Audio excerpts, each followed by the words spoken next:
class. Today we're going to pick up where we left off. We were reading the book of Job, and you remember Job had lost everything, his family and his flocks and his property and his health, and everything was falling apart.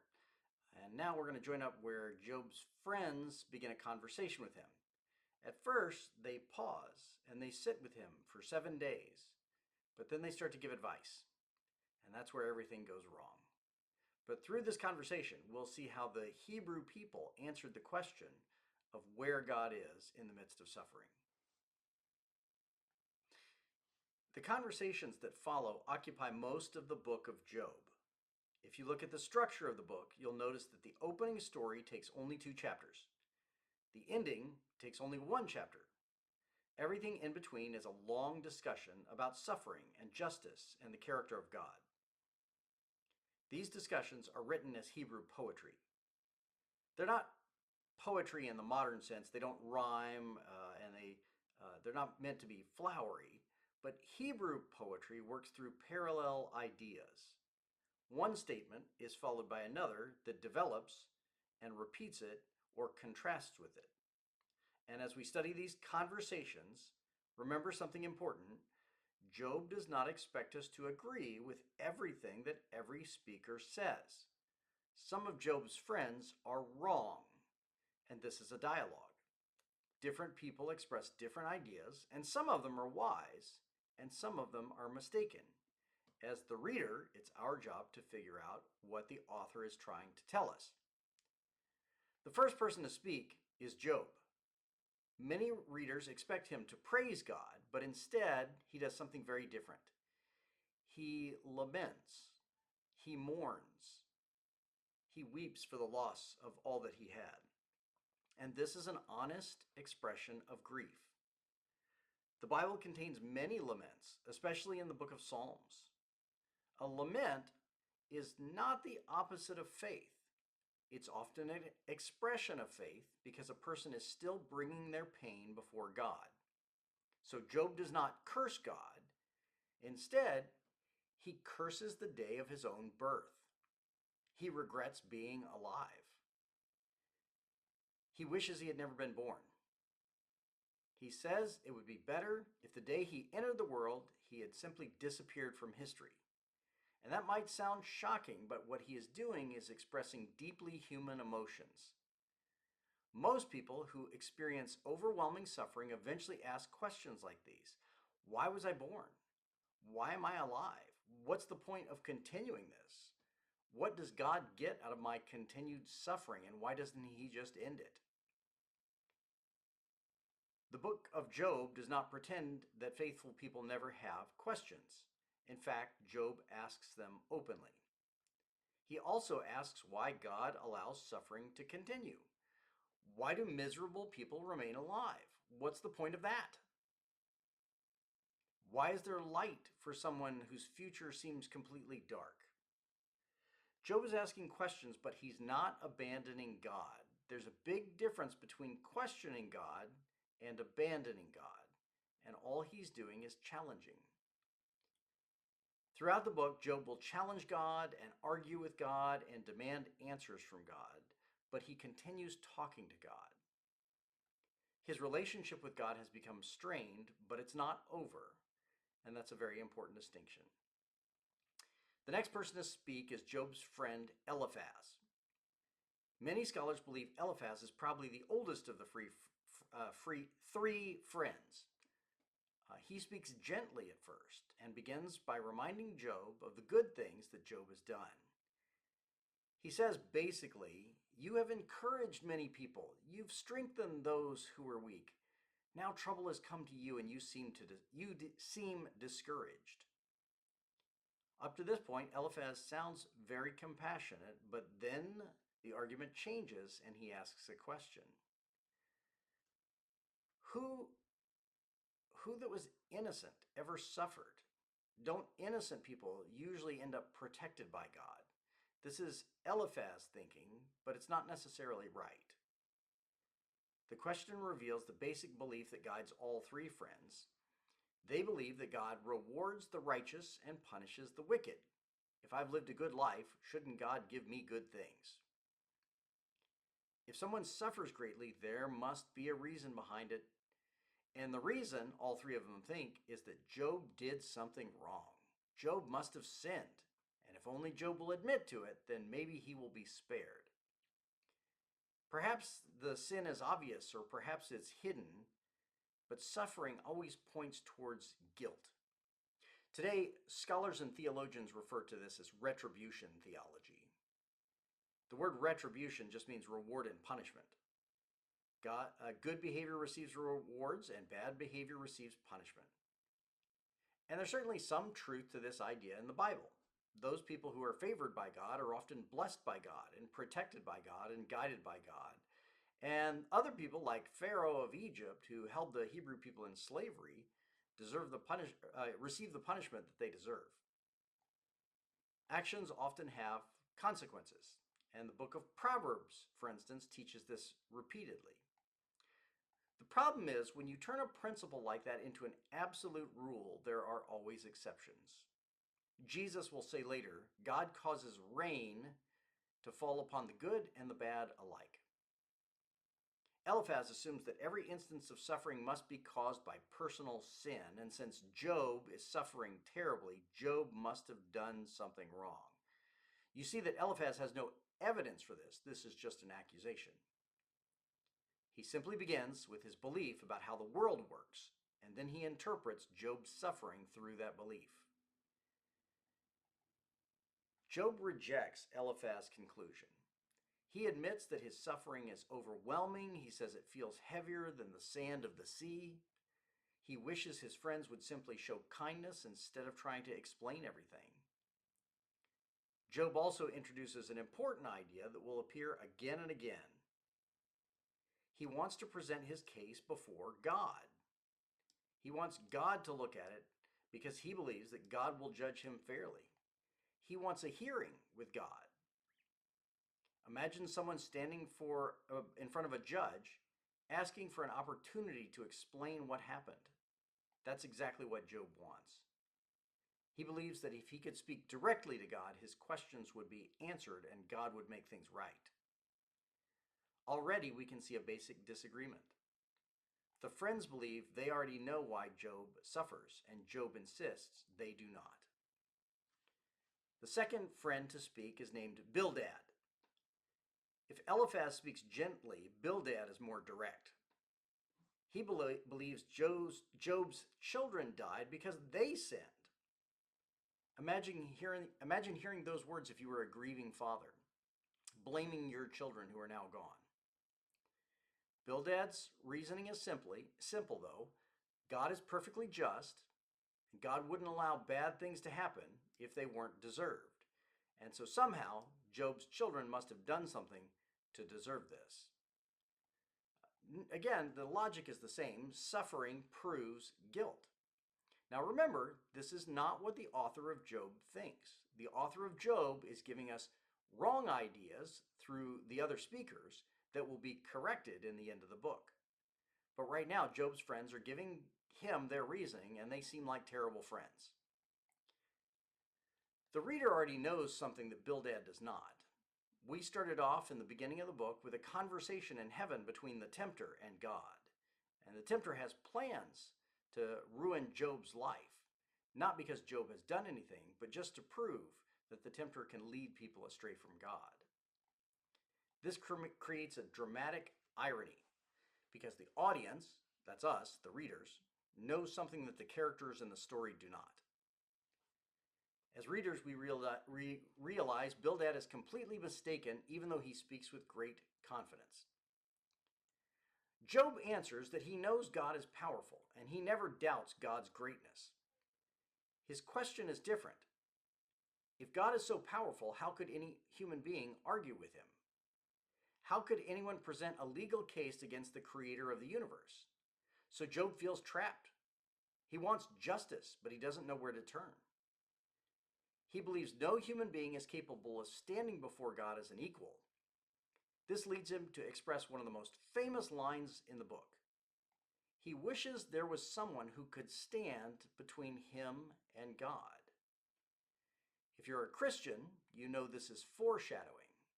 This is a promise that far off in the future someone will come who can stand in between us and God, and that's Jesus Christ. For Christians, the passage has often been understood to be referring to Jesus. But at this point in the story, Job is simply longing for someone who can bridge the enormous distance between God and humanity. Then the third friend speaks, and this person's name is Zophar. He has little patience with Job.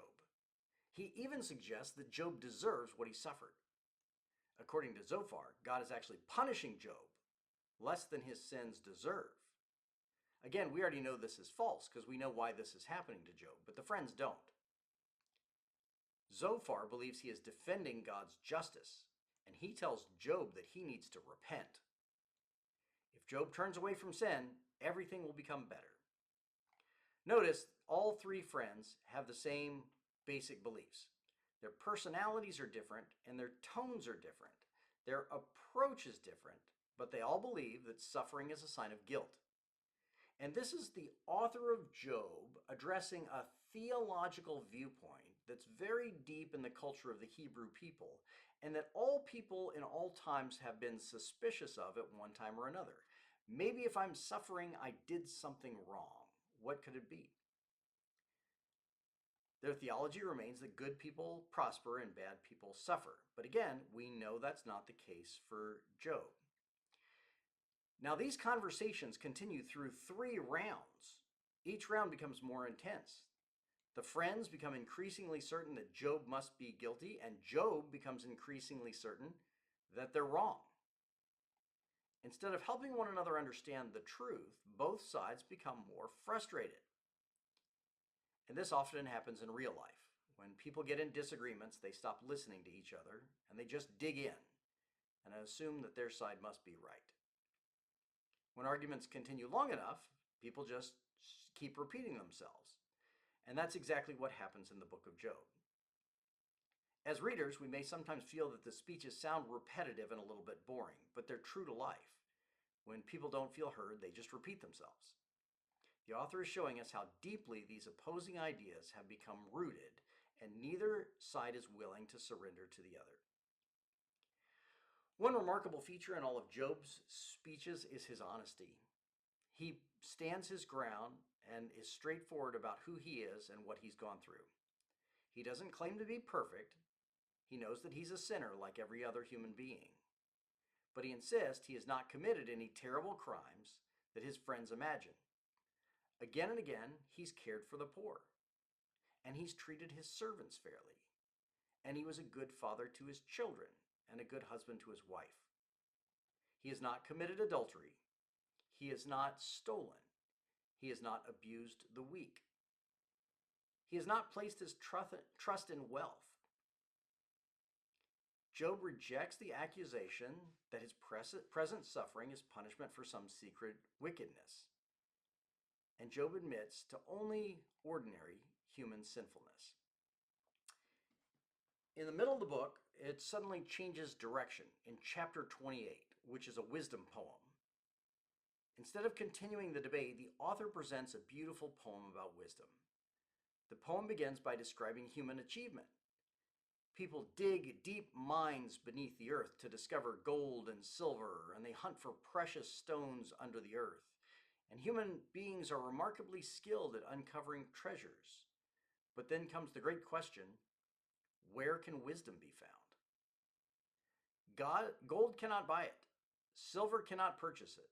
Jewels are not equal in value to wisdom. No human being can discover wisdom simply by intelligence and effort. Finally, the poem gives an answer. God alone knows where wisdom is. And that leads to one of the most famous quotes from the book. The fear of the Lord, that is wisdom. And to turn away from evil is understanding. And that verse summarizes a lot of the great themes of the wisdom literature of the Hebrew Scriptures. After the wisdom poem, Job gives his longest speech. He remembers his former life and how people respected him and how he was blessed and well off. Leaders listened when he spoke, and the poor blessed him because he helped them. Then he compares that life with his present situation. where his life is a disaster and people mock him and his friends blame him. Children laugh at him and he is an object of pity. Finally, he offers what scholars sometimes call his final defense. He lists his sins. He says if he's committed them, let God judge him. If he committed adultery, or he's cheated others, or ignored the poor, or trusted wealth instead of God, let God deal with him. Again and again, Job declares his innocence regarding these accusations. He wants God to answer. In the next section, we'll see how another friend appears to answer. Job has repeatedly wished he could present his case before God, and at this point in the story, the debate seems to have reached a dead end. Job has nothing to add. Then, unexpectedly, one last speaker appears, and his name is Elihu. Beginning in chapter 32, we meet Elihu, and he has remained silent all along in this conversation. The author tells us that he's waited because the others were older than him. And in the ancient world, age was associated with wisdom, so young people were expected to listen before speaking. Now Elihu has become frustrated, and he's angry with Job because he believes Job has gone too far in defending himself. He's also angry with the three friends because, in his opinion, they failed to answer Job's arguments. Elihu thinks that everybody has failed in this conversation. That immediately raises an interesting question. What role does Elihu play in the dialogues? Why is he here? His speeches then take up 6 chapters, but he was never mentioned before this point. And after he finishes speaking, he disappears from the story. Even more interesting, when God finally speaks, he addresses Job and the 3 friends, but says nothing about Elihu. Because of this, scholars have debated Elihu's role for centuries now. Some believe Elihu provides the direct interpretation of Job's suffering. Others think he merely repeats the same mistakes as the other friends, but in a more sophisticated way. Still, others believe his speeches serve as a bridge, preparing the reader for God's appearance. Whatever the reason, let's pay attention to Elihu's arguments.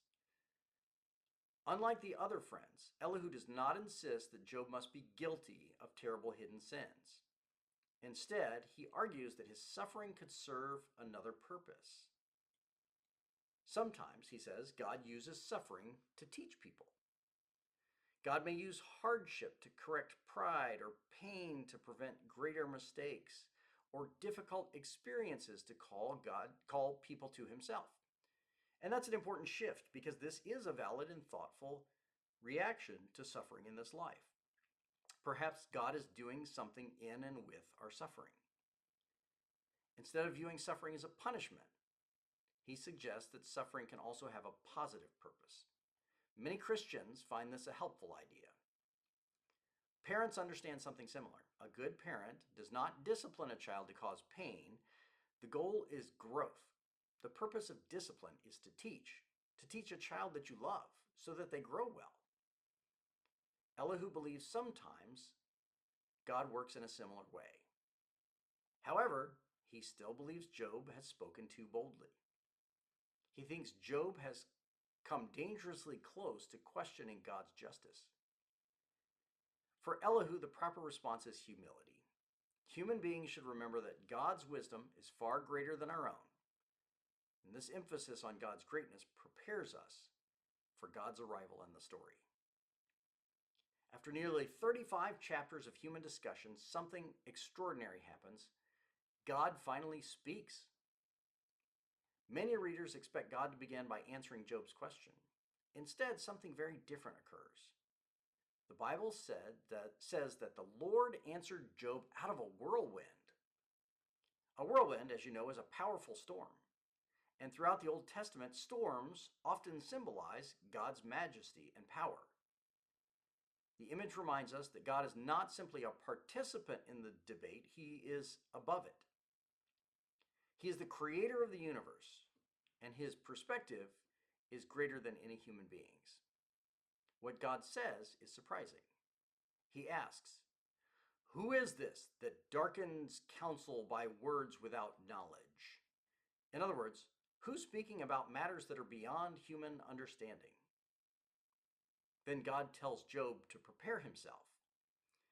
In many English translations, God says, dress for action like a man. The Hebrew expression literally refers to tightening one's belt before beginning a difficult work. Today we would just say, get ready, here it comes. God then announces that he will ask the questions and Job will answer. The roles have been reversed.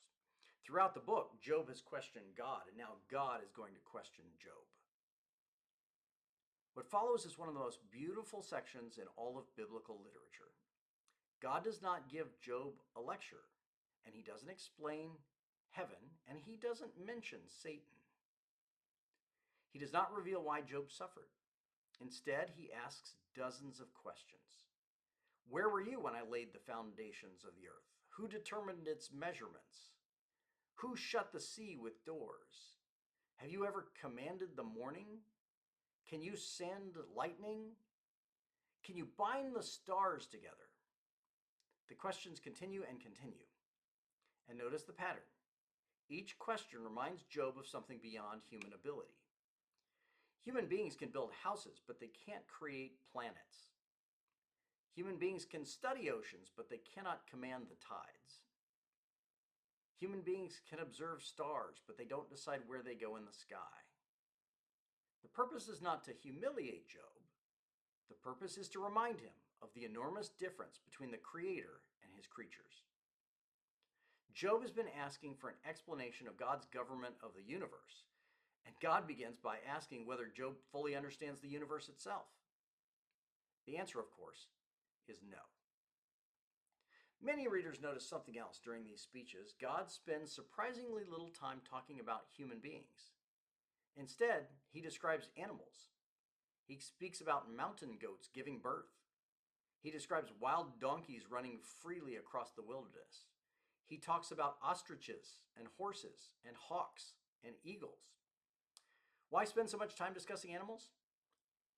Part of the answer is that these creatures remind Job that God cares for far more than human concerns. The world is full of beauty and complexity, and all that exists apart from human civilization. Some animals do serve people, but some don't. Some are gentle, some are dangerous, and all are part of God's creation. The message seems to be that God's purposes are much larger than Job's personal experience. So human suffering is real, and it matters deeply to God. But it exists within a universe full of meaning that only God completely understands.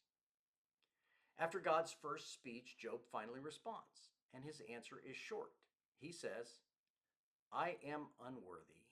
How can I answer you? He places his hand over his mouth, and this gesture symbolizes silence. Job realizes that he has reached the limits of human understanding. Notice what has not happened. Job has not received the explanation he wanted. His questions have not been answered directly, but something has changed. Meeting God himself has begun to reshape Job's perspective.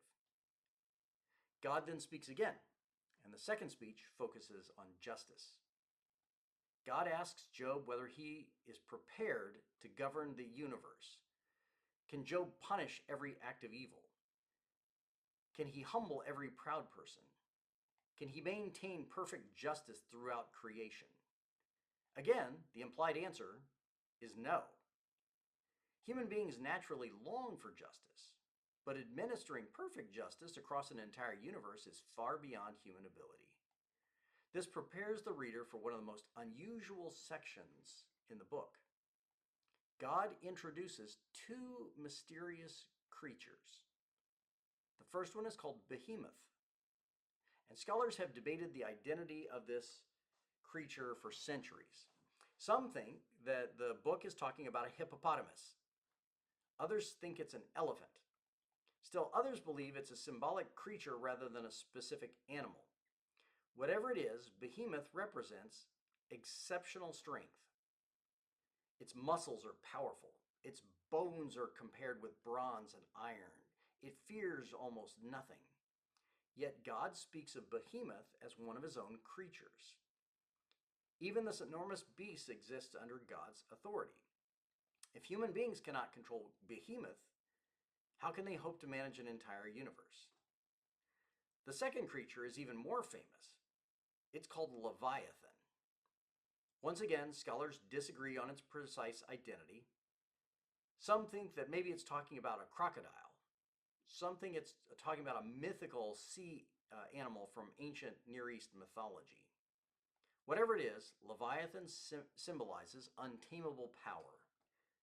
God asks Job whether he can catch Leviathan with a fish hook.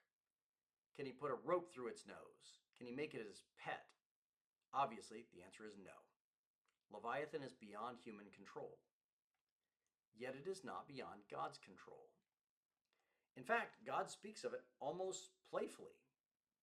The creature that terrifies human beings is just another part of God's creation. Many interpreters believe Behemoth and Leviathan symbolize the wildness of creation itself. Not everything in the world exists for human comfort. Creation contains danger and mystery and forces beyond our control. But none of these are outside of God's authority. So finally, Job answers again. His words are among the most famous in the entire book. I know that you can do all things and that no purpose of yours can be stopped. Then Job admits that he has spoken about things that he does not fully understand. He says, surely I spoke of things I did not understand, things too wonderful for me to know. Finally comes one of the most beautiful statements in Scripture. I had heard of you by the hearing of the ear, but now my eyes see you. This sentence deserves careful attention. Job has known about God before. He's worshiped God and offered sacrifices and trusted in God. But now, after this overwhelming encounter, Job says his knowledge has become deeper. The suffering has not taught him everything. The speeches have not answered every question. But meeting God in person has transformed him. The final sentence of Job's response has been translated in different ways. Some English versions say Job repents in dust and ashes. Others understand the Hebrew to mean that Job withdraws his lawsuit against God or expresses sorrow for speaking beyond his understanding. The Hebrew is a little unclear and people still debate its meaning. What is clear is that Job responds with humility to God. Now the story takes another surprising turn. God addresses Eliphaz, the oldest of the three friends. He says, my anger burns against you and against your friends because you have not spoken of me what is right as my servant Job has. And this statement comes off as a surprise to readers. It's supposed to be a surprise. After all, Job questioned God repeatedly. The friends defended God, but God rebukes the friends rather than Job. Apparently, Job sometimes spoke emotionally and even recklessly, but he spoke honestly. He brought his pain directly to God. The friends, on the other hand, claimed certainty about things they didn't actually know. They confidently explained God's purposes without possessing God's knowledge. Throughout history, many readers have seen an important lesson here. There's a difference between honest questions and false certainty. God can handle honest questions. He's less pleased when people confidently claim to know his secret purposes. God tells the friend to go and offer sacrifices. He instructs Job to pray for them. The man they had accused has now become the one who prays for them on their behalf. This is one of the book's great moments of reconciliation. Finally, the story reaches its conclusion, and God restores Job's fortunes. He again has 7 sons and 3 daughters, and his daughters are described as exceptionally beautiful, and unusually for the ancient world, they receive an inheritance alongside their brothers. Job lives many more years, and he sees his children go on to have grandchildren. Eventually he dies, old and full of days. And many readers wonder whether this ending means suffering is always followed by earthly blessing. The book itself does not make that promise. The restoration is part of Job's particular story. It doesn't erase the pain that he experienced. His children are not replaced as though they never mattered. Loss remains loss. Instead, the ending reminds the reader that suffering does not have the final word. The God who allowed Job to suffer is also the God who blesses, restores, and gives hope. Exactly how we should understand the ending of Job is one of the major theological questions of the book. Are we supposed to feel resolved with this, or are we supposed to keep asking questions? It's one of the reasons the book of Job continues to inspire debate thousands of years later. So that's the story itself. Next one I want to talk about is some of the theological questions that the book of Job proposes. This is the great question of theodicy, how a good and powerful God allows evil and suffering in this world. And that's what we're going to turn to next.